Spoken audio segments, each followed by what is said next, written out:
Umugabo udafite amafaranga ubundi uwo mugabo nta n'ijambo aba afite.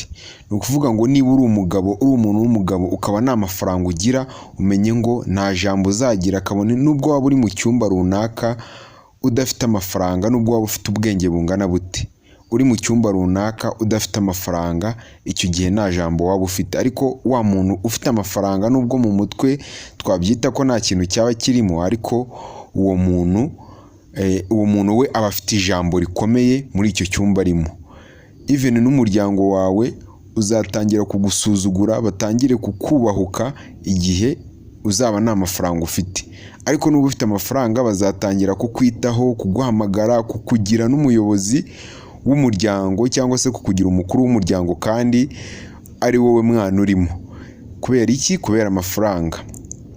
Rero niyo mpamvu niba uri umuntu w'umugabo uba ugomba kubyuka buri gitondo, ukabyuka buri munsi umwe wawe ukawukoresha neza, ugashaka amafaranga, ukayazigama, ukita ku kintu bita amafaranga kugira ngo uzubahwe.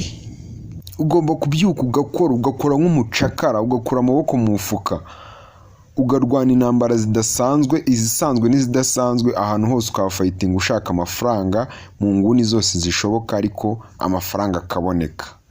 Icyo gihe nibwo uzitwa umugabo kandi ukaba umugabo wubashywe mu cyumba.